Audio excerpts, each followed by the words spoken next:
જીવનમાં જ્યાં સુધી સદગુરુ ન મળે ત્યાં સુધી જીવન ક્યારે ધન્ય ન બને.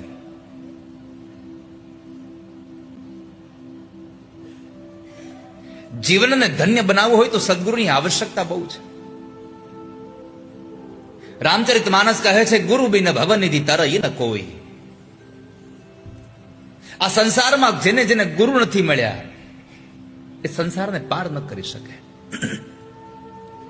આ ભવ પાર થવું હોય તો ગુરુની જરૂરિયાત બહુ છે. દરિયો મળી ગયો છે આ ભવસાગરનો, આ હોડી મળી ગઈ છે મનુષ્ય અવતારની, પણ આ હોડીને હકાવવા માટે, સામે કિનારે લઈ જવા માટે કોઈ સદગુરુ રૂપી નાવિકની જરૂર છે. કોઈ સદગુરુ મળી જાય તો જીવન ધન્ય થઈ જાય.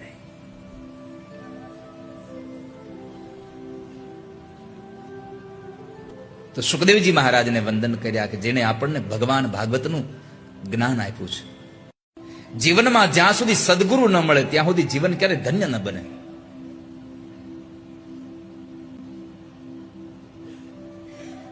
જીવનને ધન્ય બનાવવું હોય તો સદગુરુની આવશ્યકતા બહુ છે. રામચરિત માનસ કહે છે, ગુરુ બિન ભવનિધિ તરઈ ન કોઈ. આ સંસારમાં જેને જેને ગુરુ નથી મળ્યા એ સંસારને પાર ન કરી શકે. આ ભવ પાર થવું હોય તો ગુરુની જરૂરિયાત બહુ છે. દરિયો મળી ગયો છે આ ભવસાગરનો, આ હોડી મળી ગઈ છે મનુષ્ય અવતારની, પણ આ હોડીને હકાવવા માટે, સામે કિનારે લઈ જવા માટે કોઈ સદગુરુ રૂપી નાવિકની જરૂર છે. કોઈ સદગુરુ મળી જાય તો જીવન ધન્ય થઈ જાય.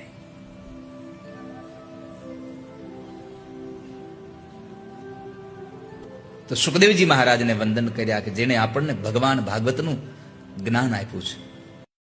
જીવનમાં જ્યાં સુધી સદગુરુ ન મળે ત્યાં સુધી જીવન ક્યારે ધન્ય ન બને.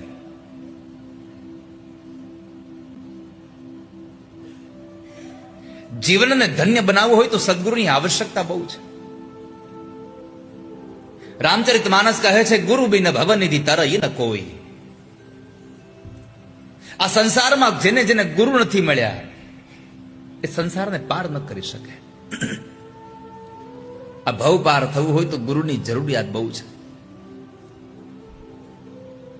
દરિયો મળી ગયો છે આ ભવસાગરનો, આ હોડી મળી ગઈ છે મનુષ્ય અવતારની, પણ આ હોડીને હકાવવા માટે, સામે કિનારે લઈ જવા માટે કોઈ સદગુરુ રૂપી નાવિકની જરૂર છે.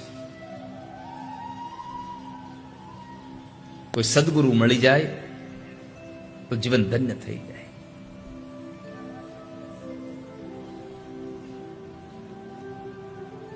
તો સુખદેવજી મહારાજને વંદન કર્યા કે જેને આપણને ભગવાન ભાગવતનું જ્ઞાન આપ્યું છે.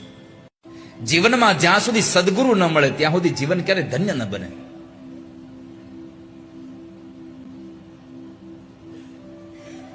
જીવનને ધન્ય બનાવવું હોય તો સદગુરુની આવશ્યકતા બહુ છે. રામચરિત માનસ કહે છે, ગુરુ બિન ભવનિધિ તરઈ ન કોઈ. આ સંસારમાં જેને જેને ગુરુ નથી મળ્યા એ સંસારને પાર ન કરી શકે. આ ભવ પાર થવું હોય તો